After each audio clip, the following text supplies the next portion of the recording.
hopefully we're not seeing any buffering this time. We're going to give this another try and see if we can actually produce a successful stream here for Sitrep Podcast. Walkabout Games, if you're still with us, can you do me a 2-second favor and give me a sound check? How do I sound versus the sound effects in the background? Does anything sound too loud, too soft? Things like that. If all is well, we will get started. Oh, Rasmus, you're back. Thank you, sir. Good deal, Rasmus. I'm glad you're back. You can keep me honest. Because guess what else happened in this day of disasters? I lost the Excel file on which most of our game was played. Or I should say the second half of our game was played, so I had to reconstruct it. Alright, cool. Awesome. Okay, everybody, so I'm not seeing any buffering in the stream, so hopefully it really was on my end, which would actually be a good thing. It would be frustrating and embarrassing, but at least it's something I can fix. So again, apologies for all the problems that we may have had earlier in the night when we tried to stream this game live. It didn't really work out to us. It didn't really work out for us, but we're going to go ahead and try and at least do a quick recap here on a general, just kind of a hangout stream. Sit around, talk about gaming, especially pirate themed or old school wooden ships, sailing, sailing era type of battle games from back in the day. Alright, so again, for people who may have missed it earlier, and again, just for the recording here on the Sitrep podcast, the system we decided to try out today was again our old friend Letters of Marque. This is a very light game produced by a guy, I think his name is Dennis Uglini. Hopefully I'm pronouncing that right. Because he had a bunch of the little folded together, put together styrofoam sort of model ships that you had from pirates. Back in the old Pirates of the Spanish Main game that you would see, I used to see it on a lot of the, like right beside the cash register at a lot of gaming stores. This was a small like trading card game or a collectible card game where when you opened up the pack, not only did you get some cards, but you got some small actual ships that you could put together, and for just like fold together, put together little miniatures, they actually look pretty sweet. And they had a little game with it and so on and so forth. But for people who might not have been into the whole collectible card game or trading card thing, this guy, again, Dennis Uglini, if I'm saying his name right, sat down and created an actual hex and counter sort of a tactical war game where you could use all these pieces that he had laying around for his own style game. This is not unlike what we did way back in the day for our Star Wars, oh god, what was the name of it? Pocket Models game.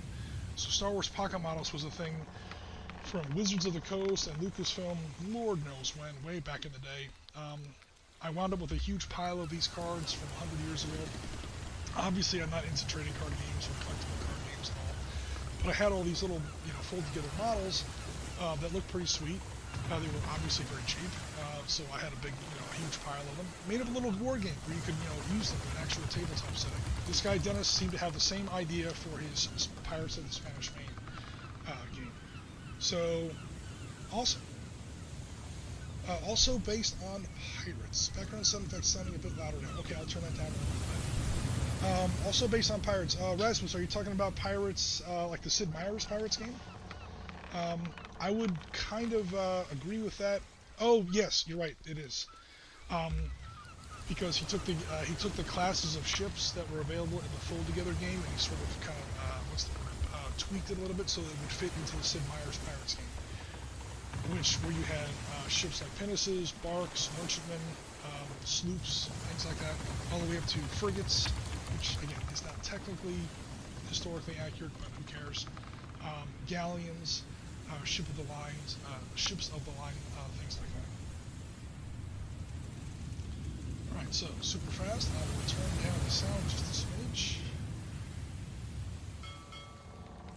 Because Walkabout Games says that it's a little loud, no worries.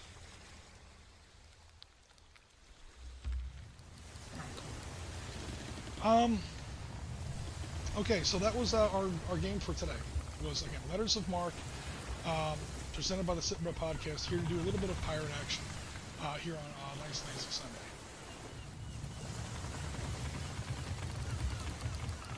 So here was our game. Let me zoom out just a couple of clicks here. here was the game I set up for today. And again, the game was great. The game was successful. Unfortunately, our stream was a complete train wreck. Again, 100 apologies for all the technical issues that we had today. Right now, the stream seems to be going a whole lot better, so I'm hoping this will be the new stream of record for today's recording here on Sitrep Podcast. But we had a fictional island along a fictional coast, so you can picture this as the northern coast of maybe Cuba, or who knows what, Hispaniola, the modern-day Dominican Republic, even South America. Again, anyone who's played Sid Meier's Pirates knows that there's a lot of these coastlines, the northern coastlines, and then there's these little outlying islands. So who knows what this island, really would have been in a real-life setting. Again, we're just sort of kicking through the system here and trying to come up with some pirate-themed based content. We're not trying to take the history of piracy lightly, because there is a lot of real-life piracy in there. It's just that we're just kind of getting into pirates here based on various surveys that we've had on Sitrep Podcast, and quite frankly, other people do this a lot better, i.e., people who come up with Blood and Plunder, Firelock Games. Those guys take their piracy history very, very seriously. If we ever get, or I should say later on in the autumn, when we get into piracy very, very seriously, as again requested on the various surveys on our different channels, after we get 13 hours to 13 days sort of straightened out once and for all, we're going to get into piracy hip deep, and then we're going to do a lot more research. We're going to actually get into the historical end of piracy a little bit better here.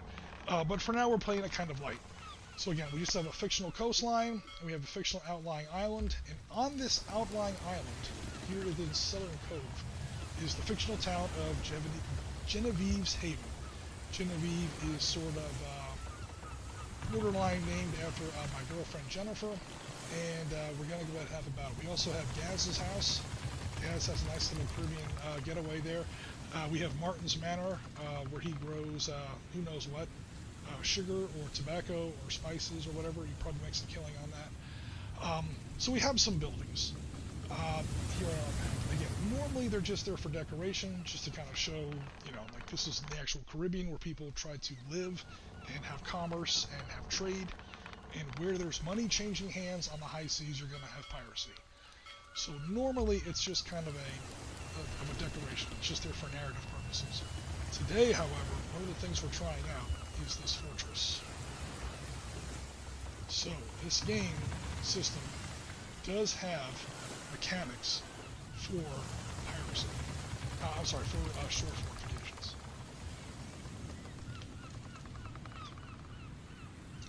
Watching and basing infantry. Oh man. I hope I can keep you awake. Basing infantry is always some of my least favorite part of the task, is actually putting bases on infantry. When I did my 400 pieces of American Revolution infantry, that's 4 different armies: Patriots, Rebels, or I should say Patriots/Rebels, British regulars, Hessian regulars, or Crown Germans, whatever you want to call them, and Native American troops. Like northern Native American tribes, Iroquois Confederacy, things like that. It's like 400 miniatures in all. I was very lucky in that I was able to talk my girlfriend into doing all the basing for me. She just really got into it. She sat down and watched one of her, reality TV shows, and just started cranking out the basing. So almost like I kept making up the mix for her. She would just, paint with an old junk brush, paint the carpenter's glue on the base, dip it in the basing mix or whatever. And yeah, before I knew it, I had 400 miniatures based from it. So I will always be grateful for that. This is why I named pirate towns after her. Okay, so again, seriously, we have this pirate fort here. So did pirates really build forts historically? Of course not. But what they would do sometimes is they would take or they would sack these very isolated or out of the way trading posts on some of these more isolated islands and take over the fort that might have already been there. So who knows, I sort of use as a graphic here like an old Spanish fort as a baseline. I sort of made sure that it covered 2 hexes, the way all combat units in this game always cover 2 hexes. No matter how big your ship is in this game, it always covers 2 hexes. So we wanted to keep that uniform. And there are all kinds of rules about how its cannons work, how difficult it is to actually damage these things. It's actually pretty serious how to damage them, because they're not made of wood. They're made out of stone, or what a lot of these Caribbean forts are built out of. If you do any traveling down here, I live in South Florida, so I'm not quite in the Caribbean, but I'm pretty much right there. There's a lot of these old Spanish-style forts up and down the Treasure Coast here in Florida, so I have seen and actually touched some of these forts. It's a bit of a what's the word here? A misunderstanding that a lot of them are built of stone. They're actually built out of something a little tougher than stone. It's something called coquina, and it's this weird kind of concrete that they used to make down in this part of the world way back in the day, where you mix sand and mud and water, the usual stuff you put into concrete, and also like hundreds and hundreds of cubic yards of crushed shell and coral that you would literally just scoop up off the beach. And for some reason, this stuff just turns into absolutely absurdly strong material to build stuff out of. You can't get very precise with it. You can't make like nice, even, stairs or nice doorways, sharp corners, anything like that, because you're basically building things out of shells, broken seashells, and coral. But holy hell, is this stuff strong! Not only because it's harder to mortar or stone or concrete or things like that, but it also has like this very slight spongy sort of consistency to it. I'm not sure of all the actual scientific details, but the way it's been described to me is it's kind of like hitting a rubber wall with a hammer. So these forts in the Caribbean became absurdly strong as far as resisting cannon fire, and often the only way to really take one out was infantry assaults. However, this is a very small fort. It's only got 3 batteries of guns in it, so figure like 6, maybe 9 guns total. That's very small for one of these forts. Also, unlike a lot of these forts, historically, these guns in these forts are going to be the same caliber as you see on ships, which is very unusual.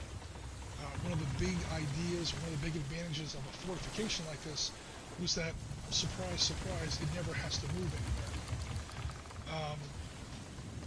So the cannons can be as big as you want, as opposed to a ship, which, okay, it doesn't have to move around on the ship very much, but the ship itself still has to move.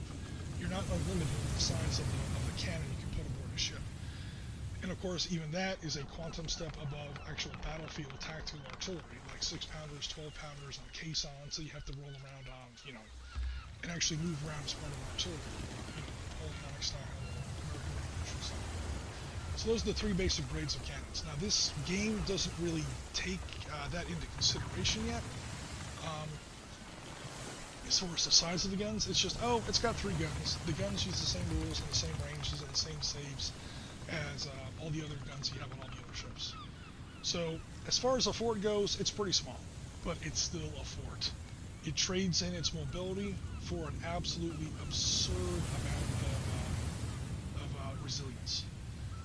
One thing it has as far as a pretty bad, what's the word I'm looking for here? One trait it doesn't have in very good quantity is arc of fire. Because again, the way we're playing this is you're never, a ship or a naval unit of any kind is never able to shoot through land. So between these 2 hexes, there's no line of sight. Between these 2 hexes, obviously there's no line of sight. Between these 3 hexes, there's obviously no line of sight. So these ships, I should say these cannon that are in this fort, again, you always use the center of the piece, so the center of the 2 hexes. There's hex 1 and there's hex 2. That's the center of the 2 hexes. That's the center of the unit. Is going to have a very, actually pretty limited line of sight. So, like that. And that, before it actually clips actual hex that's considered a land hex, or whatever. So, until a French ship comes down and comes into these 2 areas, and actually crosses either of these 2 yellow lines, that fort is blind. In other words, that fort cannot fire this way. It's not up high on a mountain, and it can't like shoot over top of all these buildings and trees and mountains and beaches and so on, and hit the French ships coming out of the north. It has to cross one of these 2 arcs of fire lines described by interfering land hexes here and here. and only then is it really going to become an actual issue as far as those guns can actually engage targets. Speaking of the French, I guess I should have mentioned this earlier in case I haven't already. Rasmus in today's game played the French. So let me zoom out a little bit. Okay, so he had here a frigate named the Teresa. That's a 6-point ship in this game. And again, this is what I was talking about earlier. Yes, I get it. A frigate doesn't really belong in the Age of Piracy. This is Dennis Uglini's game, and Pirates was like Sid Meier, which he's loosely based off of Sid Meier's Pirates in some ways. So frigates don't really belong in the Age of Piracy. Age of Piracy is usually understood to be 1675 to 1725 thereabouts. The 50 years that kind of straddles the beginning of the, or I should say the end of the 17th century, the beginning of the 18th century. Frigates are almost 100 years after that. Frigates start coming around like the early 1770s, are the earliest ones that I've ever heard of. I could be totally wrong about this, but I don't think I'm off by too much. And they became a really big deal later on, like in the 1790s. The Americans started building frigates. They became a kind of a big deal. And then you have like the first 6 frigates that the U.S. Navy was based on. USS Constitution is still a frigate, still in the Navy today, specifically or technically. So there were ships that were called frigates, or maybe even ships of the line, like 6th class, like back in the day. And then when the Americans started building frigates, they kind of took the technology as it existed in the late 1700s up another notch, and that's when you see ships like USS Constitution. And you also see ships, if anyone's ever seen Master and Commander, the bad guy ship, the villain ship, the Archeron, is supposedly an American-built, almost a frigate, if not an actual ship of the line. 44 guns, 2-inch thick, yeah, all this stuff, all these she was built in Boston. So the way the Americans were building ships later on in the 1700s, early 1800s, really starts to outclass a lot of what was running around in the ocean at the time. The trade-off being that the American shipyards were just nowhere close in those days to match the Royal Navy for any kind of numbers or speed or anything else like that. And all it took was for a couple of these American type ships to be captured by the Royal Navy, which took all of about 10 minutes. And now the British were building ships the same way. So the point is, the frigates that we see here in Letters of Marque are a little overpowered. The good news is they are costed appropriately. So that was my very long-winded way of saying that this is a 6-point ship. So this Teresa is a 6-point ship. He's also got the Maria, that's a bark in this game, which is a 4-point ship. So he's got a total of 10 points. The pirates that I'm commanding in this game have a 4-point fort. Again, middle-of-the-road firepower, obviously zip as far as any kind of maneuverability goes. In fact, I've got less than a third of the table as my arc of fire. But, oh my god, those zones. Not only does this thing have a lot of boxes, but the save numbers that you have to use to actually knock one of these things out is very, very serious. And then I've got 2 sloops, and those 2 sloops are 3 points apiece. Those sloops are pretty small. So, long story short, take your first shot. Trust me, I am, after the experience I had this afternoon with Twitch and OBS and so on, yes, I am into my cup a little bit. It is almost 5 o'clock in the afternoon here. I am drinking and rather heavily. I'm not even gonna lie. Walkabout Game says, I love the fort for the historic sites. Yeah, the most famous fort that's available, or that's easily accessible down here that people have probably seen, is oh god, the name of the fort I think is like Castillo something. I can't remember. Castillo de Menendez. I can't remember the actual name of the fort. It's the big fort in St Augustine. So St Augustine is a big famous tourist town here in Florida. It's not usually a top tourist attraction. That's normally, of course, Disney, Universal Studios, and all that nonsense. But up and down the Treasure Coast is a lot of places I find much more interesting. St. Augustine, sadly, is not nearly as interesting as it used to be. I think most people clued in that it was a fun place to visit. I used to go there in the mid-90s. It was a lot of fun. It was a little out of the way, but not too out of the way. It had a very small town. You go on ghost tours, fun stuff like that. Once in a while, they would have like small reenactments, like 5 or 10 guys like firing real black powder weapons and stuff like that out of the fort. It was fun. It was a fun little, low grade kind of a staycation. You go there for with your girlfriend for like a long weekend or something. Now it's kind of turned into a tourist trap. So it's not as much fun as it used to be, but it's still a great place as far as, if you want to see how these forts were actually built. You can go into the fort, you can go up on all the gun cannonades, you can, go into the magazine where they used to store the powder. It's a great, example of how these four-point star forts really used to be built. That's almost a complete copy of what that fort. I was totally spacing on the name of the fort. What that fort in St Augustine actually looks like. And you can like walk inside, walk around. It's like $5 to get in, something like that. It's a great place. And as far as that part of history goes, yeah, it's amazing. Let's see what else we got here. It seems like they knew at least where to go with ship guns. Note the U.S. often used guns from warships where the docks for coastal defense. Yeah, I guess there's no way, even if the pirates were able to take like an old Spanish fort, or again, the Spanish Empire at this period was already in decline, in a big way. They were getting chewed to bits by people like the French, the Dutch, and the French, especially the Dutch and the Dutch financially, and the British militarily. The French were also involved. The problem is that France and Spain are both are both Catholic countries, so predominantly. So they weren't at war quite as often as the Dutch were with the Spanish, or especially the British were with the Spanish. Those were Protestant nations, and religion being a thing, that was definitely a huge part of the problem. So the Spanish Empire, which was very powerful here in the 1500s, early 1600s, is now starting to fall apart. Pirates are never going to be powerful enough to actually participate in that process, but as the Spanish Empire is kind of being chewed to bits, crumbs are falling off the table, so to speak, and the pirates are definitely in position to take advantage of that. So sometimes these forts, are, at least we can imagine, I don't know if there's an actual historical example of this, you can see things like these Spanish forts are like either being abandoned, or just straight out, oh, we haven't been paid in 10 months, we're now renegades. The guys to talk to would be guys like, over at Firelaw Games. You see these like renegade Spaniards walking around. They're Spanish that have turned either marauders or pirates or bandits, or pick your term. They basically haven't been paid in a while. They can't get support. They can't get food. They can't get orders, and they finally they've just had enough. That's one way these Spanish forts can fall into Spanish hands. Who knows how else?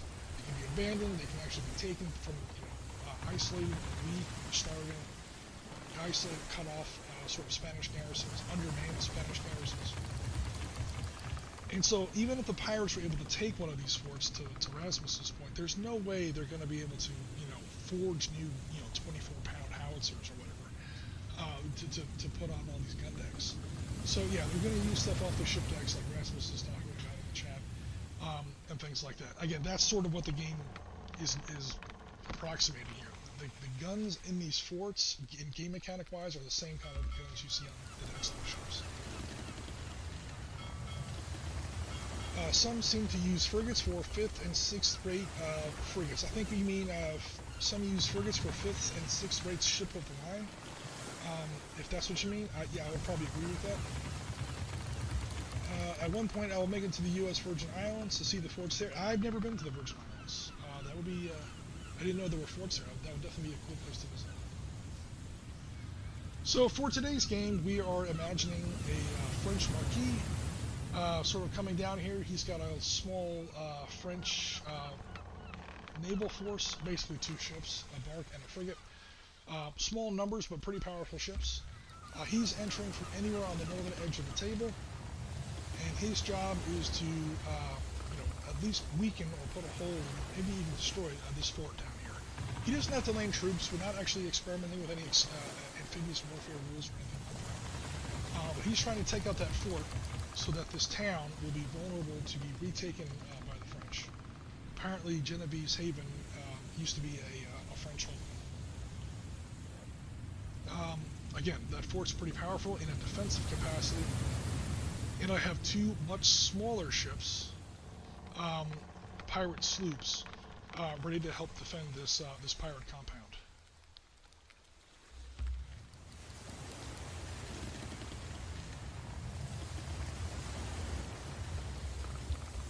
So, one of the first things you do when you're playing Letters of Marque is you determine which way the wind is blowing. And here is where we had a bit of an issue. I mean, we had issues in technology the whole damn afternoon, but let's not talk about that. In game mechanics wise, Rasmus rolled a 1, which means, I mean, obviously the wind is either going to be, that's 1, 2, 3, 4, 5, and 6. Those are, your 6, usual directions. He rolled a 1, which means the wind is blowing straight to the north, so the wind is straight southerly. And that's not so good for the French, because again, the French have to come out of that northern edge of the table there. So he's starting off already with a little bit of bad luck.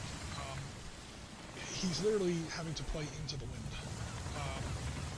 So that's a little unfortunate for him. It's kind of unfortunate for me as well, believe it or not, because the wind is right up my stern, and the last thing I want to do is to sail too far around either one of these capes, sail any of these 3 avenues, and wind up in a gunnery duel against vastly superior French ships. So again, he's got 10 points worth of French ships. I've got 2 3s, so it would be 10 versus 6. And if I engage him north of that line, or north of that line, again, that's the arc of fire of the fort, that fort can't help me. So I'm going to get the shit shot out of me, not to put too fine a point on it, in really, really short order. So definitely not looking forward to that. So the point is, I did not want to go north around that island, and the wind was almost pushing me that way. So he set full sail.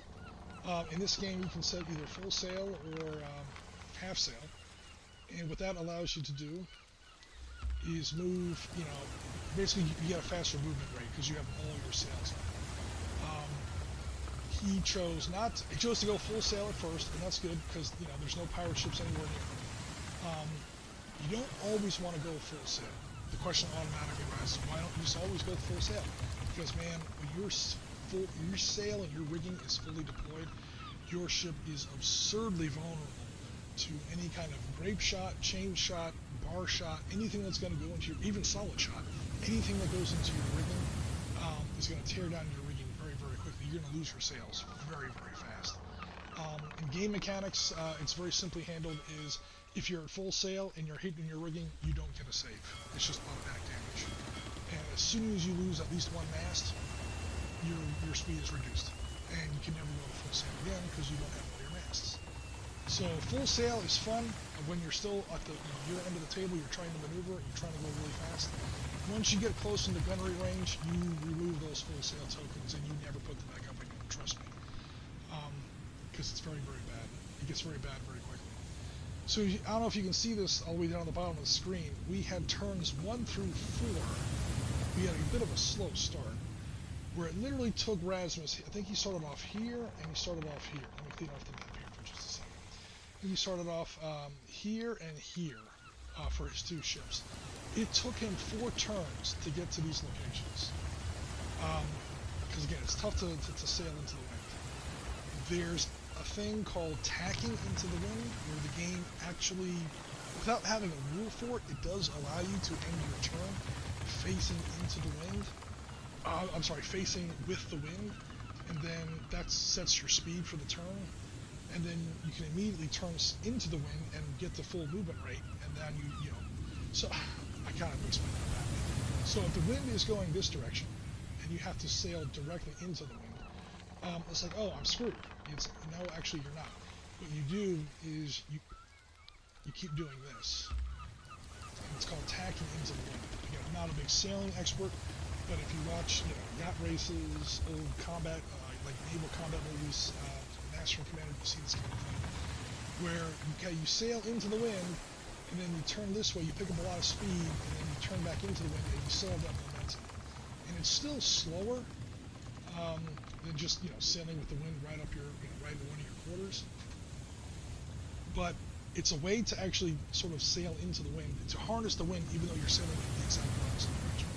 The game does support that. It doesn't have a rule for it. Like most good war games, it's very elegantly, sort of organically in the rule set, where players just figure out, oh yeah, I can actually do this. And it's not getting gamey, it's not taking advantage of the rules. If there's taking advantage of a loophole in the rules, I promise you that rule was left in there intentionally. That loophole was left in there intentionally, because that's how you sail into the wind. Trust me, it's the fact. Meanwhile, down here in the south, I'm kind of having the opposite problem. I'm trying to sail around without losing any of my momentum at the same time, not to cross these lines of death, again, out of cover from the fortification, the guns of my fortification. Rasmus says zigzag, zigzag. Yeah, totally. Absolutely.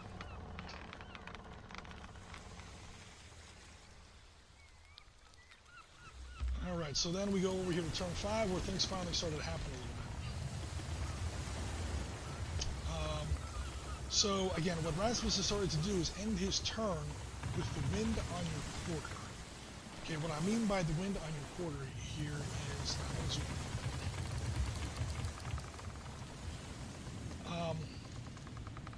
one of the reasons I like this game is that it has it's a very light game, obviously, like I keep saying, but it does have some little bits of little rules that really kind of show that this guy was kind of paying attention.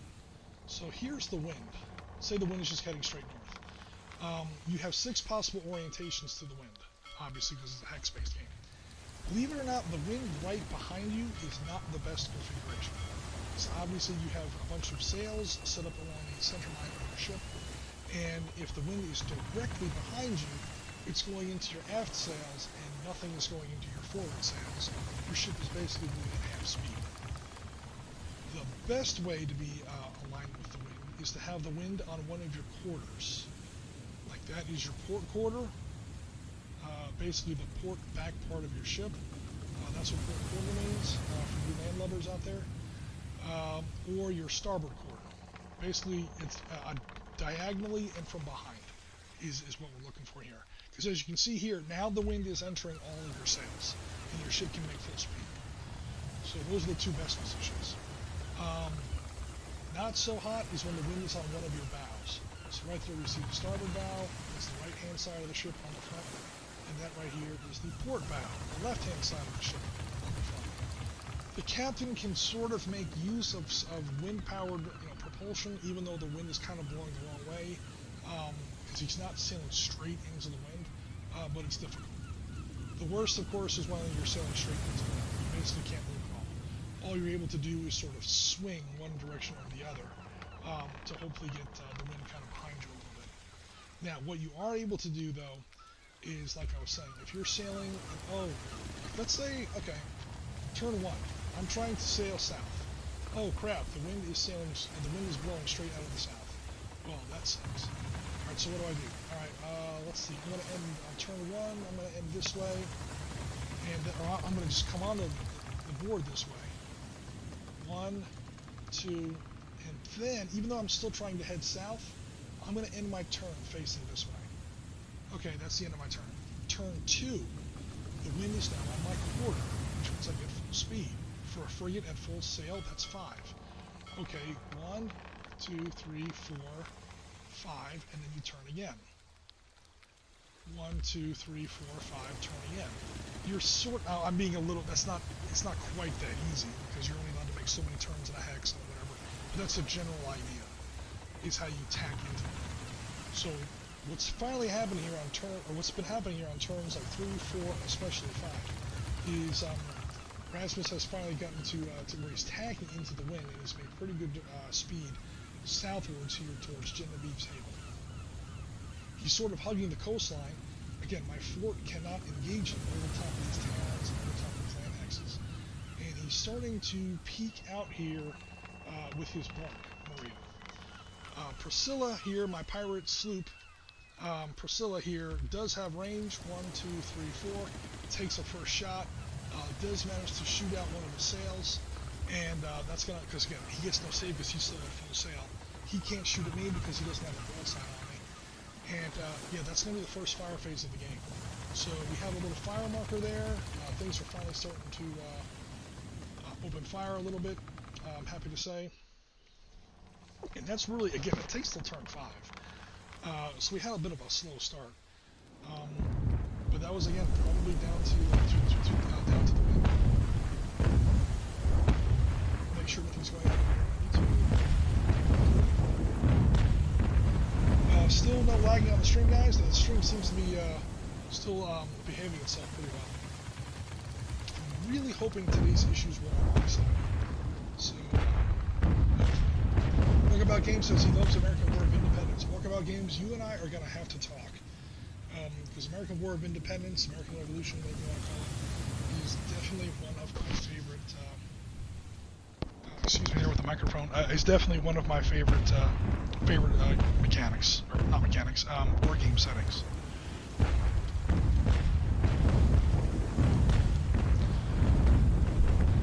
Okay, so we've already looked at turn 5. Cool. Turn 6.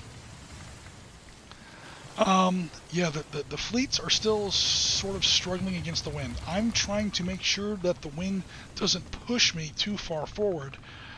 The wind is almost too strong behind me, and Rasmus is trying to make, get his ships down here where they can actually shoot.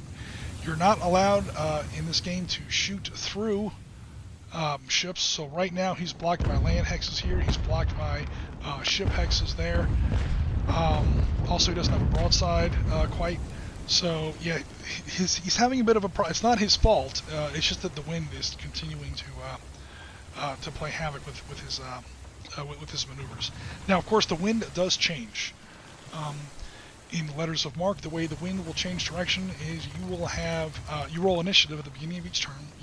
Each player rolls a d6, and if it's a tie, if both players roll the same number for initiative, that indicates that the wind has changed direction. You roll another dice to see if it goes clockwise or counterclockwise, and then you go from there.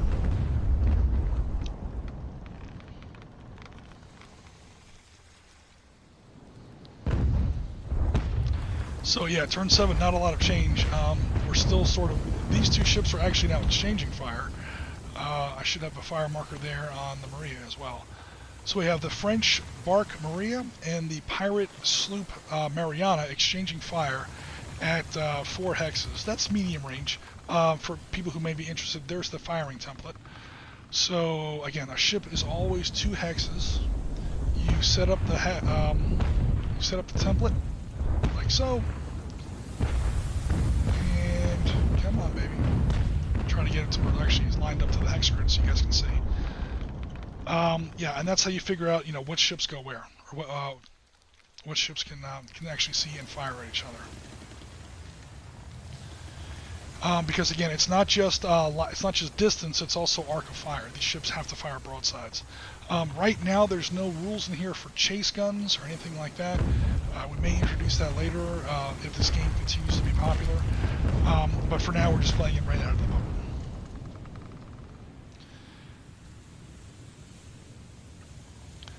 So, yeah, incredibly, it's now turn 8, and still not much has happened. Am I actually getting this movement right? Yeah. Priscilla is trying to kind of make a very slow turn around here. Maybe she can help out here. Mariana has now lost at least 1 sail. She's also lost at least 1 gun. Notice she only has 1 little fire marker there anymore. Mariana's in trouble. She's now taken multiple hits. She's lost at least 1 or 2 sails. In fact, I think by now, Rasmus, correct me if I'm wrong, I think by now she's already lost 2 sails. She only has 2 sails. She's only a sloop, so now she is immobilized. She's not moving anywhere at all. So yeah, she's definitely in trouble. She's got 1 gun left, and she's almost now like an offshore gunnery platform, more than a ship, because she can't move. She has no sails. So she's doing the best she can to sort of defend the approaches to this fort as best she can. Priscilla is, again, I'm flailing against the wind here. Turns to the north are actually more difficult than they sound, because again, I cannot crash. this game does limit how many times a ship can turn in a given round, movement phase, and how often. You're not allowed to turn more than one hex facing per turn. So if you start off here, you have to move at least one hex, then you can change facing. You have to move another hex, then you can change facing. You know, in other words, you can do this. You cannot do this. You just changed two hex facings. You changed one, two facings in a single hex. You're not allowed to do that in this game, like you can in other naval games. These water hexes are too small. These ships are too big. Again, you're using, you know, rudders, hand-powered rudders, and you know, wind propulsion. So, you know, propulsion is not the best. However, we do have the heavy ship Teresa hauling ass down here. Again, she's sailing against the wind still, but again, she's using that tacking tactic that I've gone over a bunch of times now to increase her speed.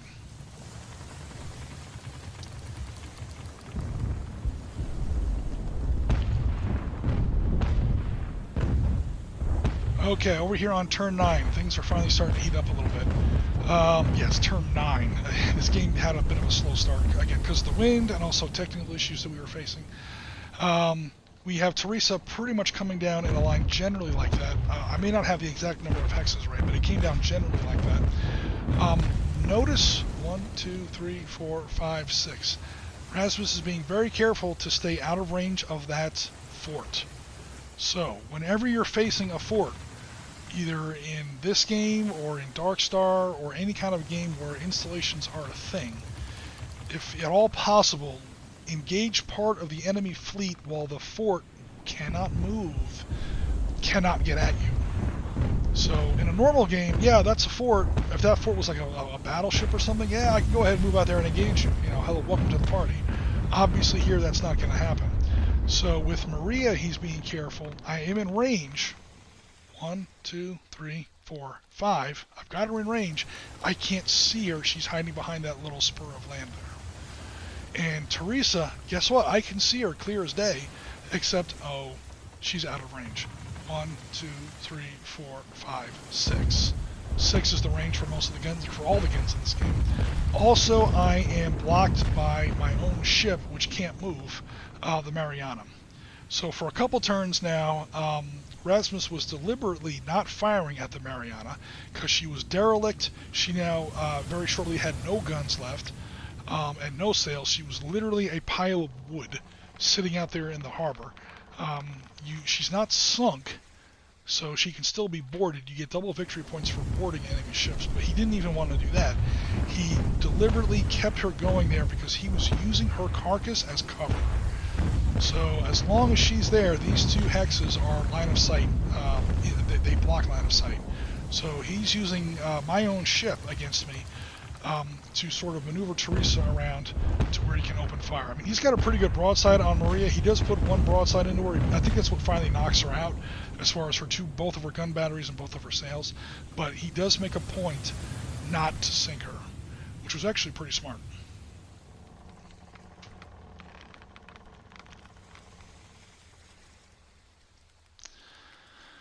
So I think between turns 9 and 10, the wind finally changes. You'll notice now it is northeasterly, blowing into the southwest. So finally, movement breaks loose.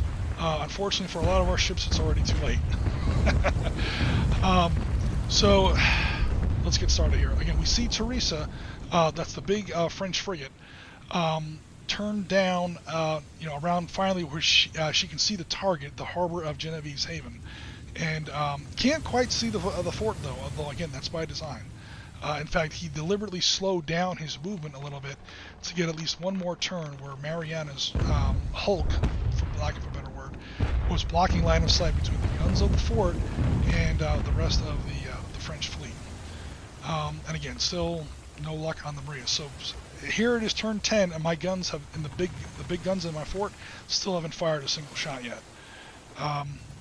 That's part of what that's kind of the drawback of having a fort is like Patton said, fixed fortifications are monuments to the stupidity of man. It's kind of true. To play some war games with realistic fort rules, there is no battle until your enemy decides there's going to be a battle. Period. And that's why forts are basically stupid. Fortifications, Maginot Lines, any kind of fixed fortification is a really stupid idea in anything after, 1700 or so. Because again, by that time in history, units could move pretty well, either on land or on water, who knows what. And yeah, dude, there's not going to be a battle until the enemy decides there's going to be a battle, because you can't move. And if the enemy decides there's going to be a battle, guess what? He's already made sure that all the other factors are in his favor. So we'll see what happens. So on turn 11, things finally sort of pop up. He's finally hedged out from behind the wreck of the Mariana, and we are now in close range here between these two ships. We're also starting to get very close. I don't think I quite have it yet. Yeah, it's that tiny little lip of land there is blocking the line of sight between Maria and the fort. But for now, it's just Teresa. Priscilla's out of position, so her guns are pretty much useless. Mariana has no guns at the moment. The French are basically winning at this point, so the Teresa decides, let's go ahead and seal a deal, come out from behind the Mariana and open up with a full mid-range broadside into the fort. That's when fate intervened. So even at this long range, when Rasmus gets +3 to his saves, I rolled my 3 dice on my 3 guns on the fort. We got 3 hits. I think he failed all 3 saves, or he failed 2 of the saves. That means 2 critical hits, something like that. Oh no, 1 was a hit, and then I hit the same location again, and he failed that save as well. If you fail a save on a part of the ship that's already been hit, I should note that these ships have these little sheets down here at the bottom. So if you've already taken, a hit here, in order to, I have to roll that forward to get that hit. Then he has to fail the save. That box is now filled in. The way you would actually do that is put a hit marker in there. So you put a hit marker in there, that area's now been hit. If that area gets hit again, notice some areas have more than 1 box, but these areas that have only 1 box, if that area gets hit again, there's no more boxes to be hit in that box, in that area, and he fails that save, that's now a critical hit. I rolled on the critical hit table. Here's where Rasmus switches off our stream. And yeah, I roll a 6 on the camera. So the hull gives away with a resounding crack. Take 3 below the waterline hits. Below the waterline hits is how you actually sink a ship. So with 1 absurdly lucky die roll, again, I had to hit the same area twice. Then he had to fail the save twice. His save is on a 4, 5, or 6, except he gets a +1 on that roll because we're at long range. So he has to roll a 3, 4, 5, or 6. It's a 3-up save on a d6. You guys know that's pretty easy. He failed both of those. Then I go over to the crit table and I roll the best possible crit number. So the odds here are like, okay, the 4 was already there. Then I hit the 4 again. That's 1 out of 6. Then he has to fail 2 saves, where the chances were 1 out of 3 that he would fail the save. So 6 times 3 is 18, times 3 is 54. Then I had to roll a 6 on the critical save table, so 54 times 6, whatever that is. 54 times 6, that's like 350 something. The odds are about 1 in 350 that this would happen. Seriously. Boom.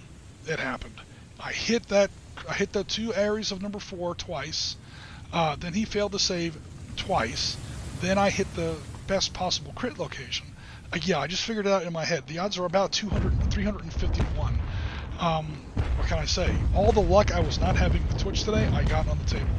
And that did 3 levels of below the waterline damage. A frigate only has... wait for the thing to copy here. A frigate only has 4 waterline hits. So with that 1 cannonball, I cracked her keel. I blew off her rudder. Who knows what happened? That ship is filling up with water fast. 1 more hit in that location. 1 more hit in that location. And she sinks. So, no great skill on my part. Full disclosure. I know gamers like to, bitch and whine about, oh, the dice were against me. Not this time. You know what this reminds me of? The last time we played Letters of Marque, because Rasmus absolutely took me behind the Dutch woodshed and whipped the shit out of me. Forgive my French. I mean, I could not buy a break in that game. Lady Luck decided to take mercy on me this time.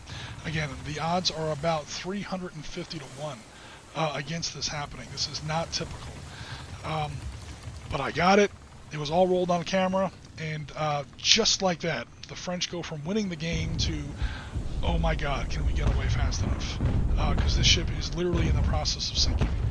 And I think by now she'd already lost at least one sail, and I think she lost at least one gun. Yeah, she lost at least one gun. So yeah, this frigate, which actually has the wrong name on it, Anastasia Rotterdam, was actually his Dutch frigate from last game. Oops, there we go, we'll fix that super fast.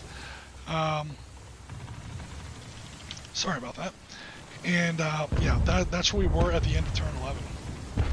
So yeah, out of nowhere, the pirates just dropped a freaking cannonball in just the right spot, broke her spine underneath the waterlines, just blind luck. Literally about 1 to 350 in-game mechanics were the odds on that.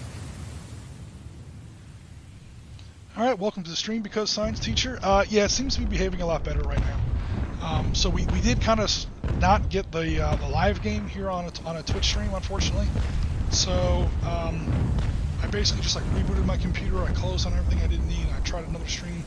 It seems to be behaving a lot better today. Not today, later on in the afternoon. And yeah, we're just having a general hangout stream, and just talking about how the game actually went. So now we're on turn 11. Again, for the French, now we're on damage control. So we'll notice that Teresa now only has 2 little muzzle flashes on her broadside. She's gone from 3 batteries down to 2 batteries. She has lost 1 gun. She's lost 1 point of speed because she's lost 1 of her sails. I think it was her aft sail, her aft mast. And now it's getting pretty rough for the French. The Priscilla is struggling to turn around. Again, now I'm sort of into the wind. The wind is now, again, northeasterly, so blowing into the southwest. I'm sailing into the wind, so I'm going really slow. Priscilla has also lost a sail, so I think right now she's moving at like 1 hex a turn. My general idea, because, I mean, Mariana's kind of a write-off, sorry to say, but Priscilla, I'm trying to get her like nestled up under these guns, and then I'll just drop anchor, and I'll just add her gun to the damn fort guns, which is probably what I should have done from the start, which would have been a boring stream. But that's going to be a lot harder than it sounds. Before, I was in this general area heading north, and I was like, well, maybe I can do it, but no, if I'm going to wind up crashing into the damn island. I had to basically swing around and try it again, except now I've got a French frigate blowing broadsides into me, so that's not so hot. So Priscilla's taking more damage. She's only a sloop. She's probably about half the size of this frigate. The only thing I've got going for me is that I'm still at kind of long range, and that frigate, again, is now critically damaged. So hopefully I can get up there in time. Meanwhile, our friend Maria here is now finally headed south enough to where we're able to shoot at each other. 1, 2, 3, 4. Oh, no, excuse me. 1, 2, 3, 4, 5, 6. I take it back. We weren't doing that. I wanted to, but I couldn't because I'm out of range. So again, 1, 2, 3, 4, 5, 6. That's the limit of my range on my fort guns. Maria is still safe. What Maria is doing is putting more fire into the Mariana, I believe, on this turn.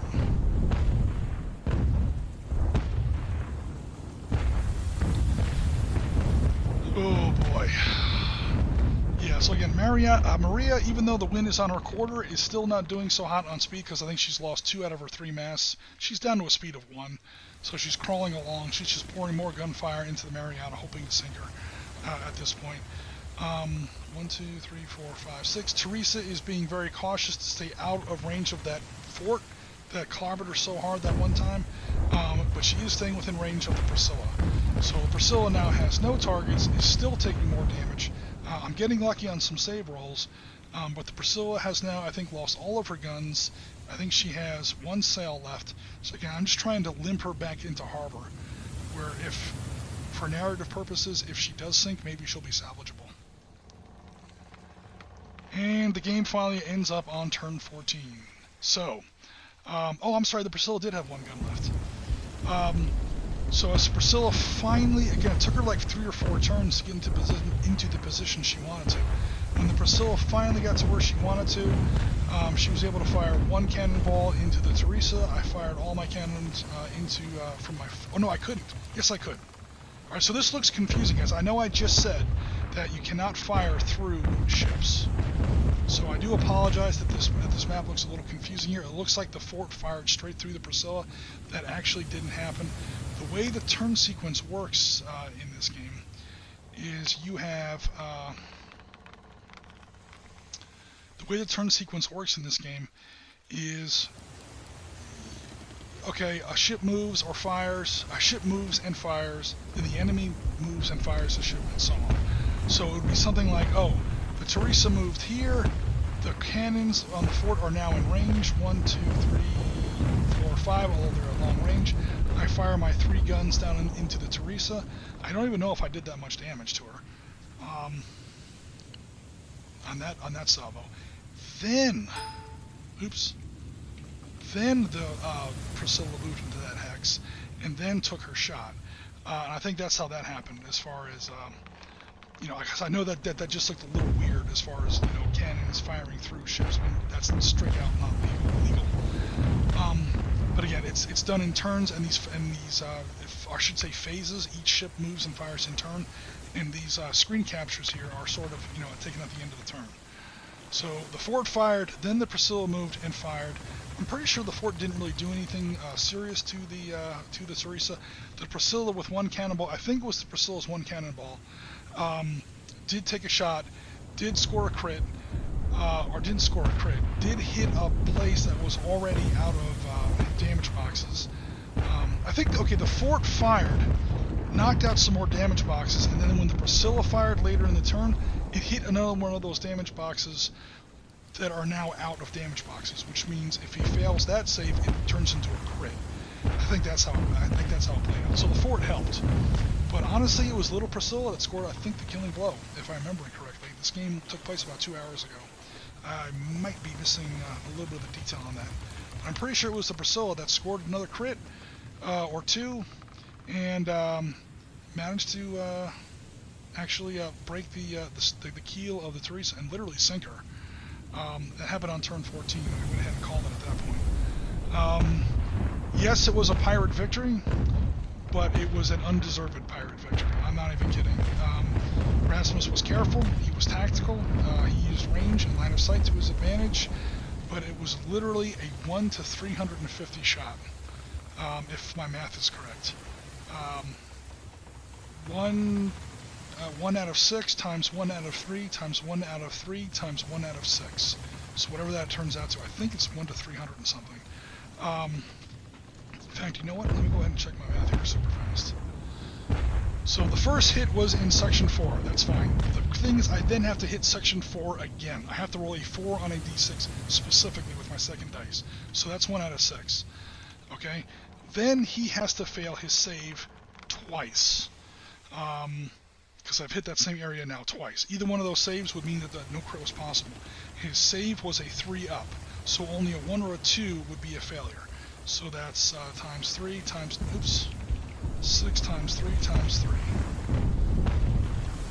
Okay, and then that gives me the 1 crit that I need, because again, the one failed save means that the existing damage box there is filled in. If you do another level of damage, in other words, hit it, and then the enemy fails to save on that same area, it then turns into a crit. So that's all the 51 out of 54 so far. Then I rolled a 6 on that crit, and that would be 54 times 6. Yeah, 1 out of 324. Those are literally the odds. So only because of a 1 to 324 shot. I was a little bit off in my math. I was calling it 350. So 1 to 324 were the odds. Some days you just get lucky, guys. What else can I say? Unfortunately, our stream was not so lucky. Our stream was a hot mess. But fortunately, we were able to come back later on the same afternoon and talk about the game and go over it that way. So, that was our session for Letters of Marque this afternoon.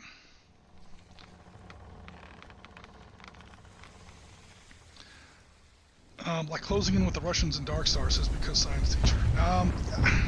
Some of the more recent Russian ships we've had in Dark Star have not been very plasma heavy. Like that new Kirov class battlecruiser can hit you at distance. The trade-off being that it doesn't hit you very hard at distance, and it doesn't hit you very hard at close range. Most Russian ships in that game hit very, very poorly at distance, but holy God, if they get close. That's going to be a whole different a whole different kettle of fish. Different game, of course, but it is naval, so it kind of applies. All right, guys, we've been about an hour. Yeah, Rasmus says I made the mistake of getting too close. At the same time, if you didn't, I mean, what were we gonna do? It would be kind of a boring end of the game. Yeah, one normal hit and one crit, says Rasmus. Yeah, that's why, and you had to fail both of those saves, so that's the reason for those 2 3s in the odds calculation.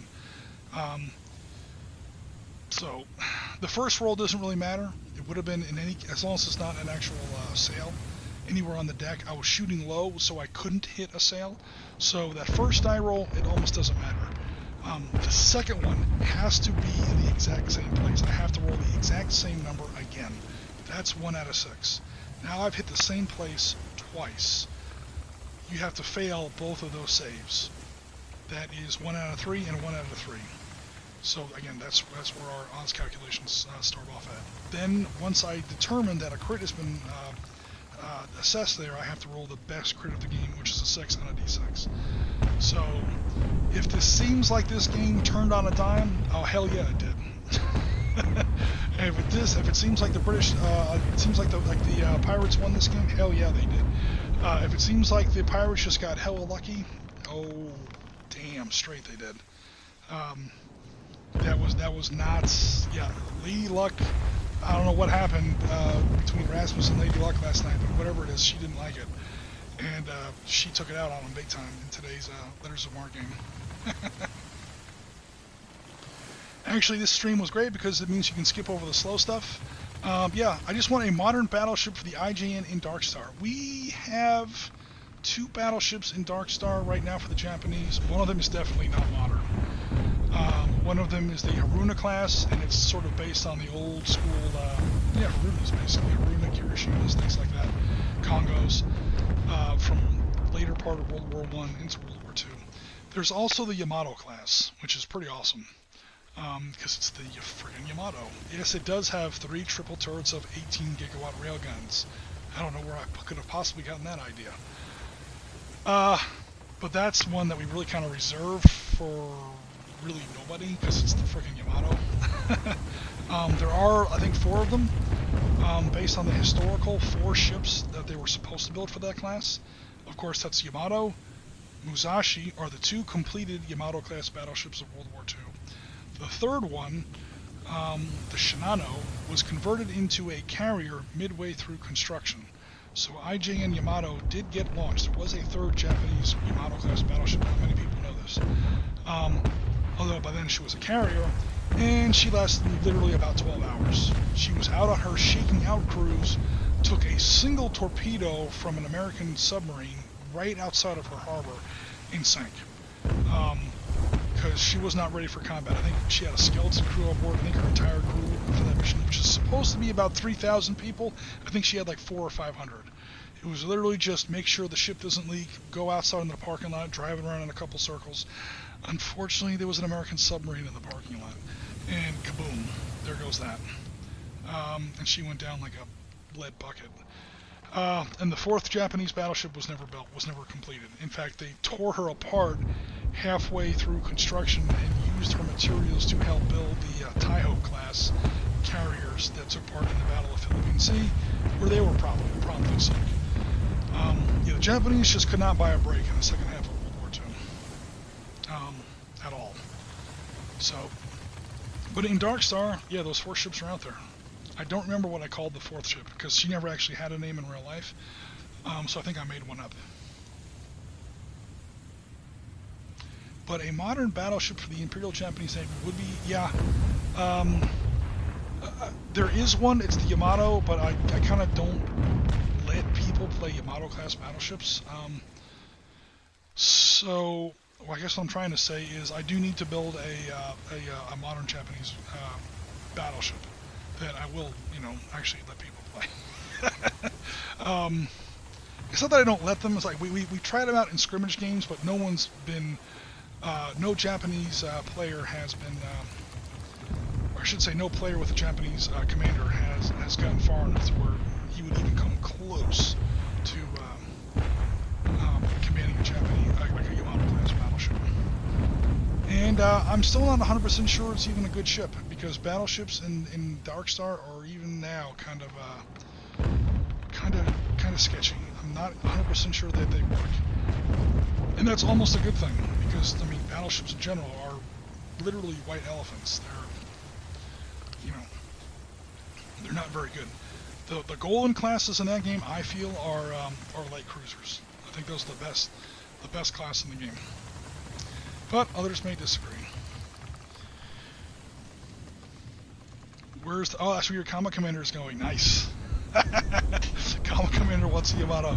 He's not stopping until he gets a Yamato class. Hey, it's good to have goals. Okay, guys. So, with all that rambling out of the way, we've been up now for a little over an hour.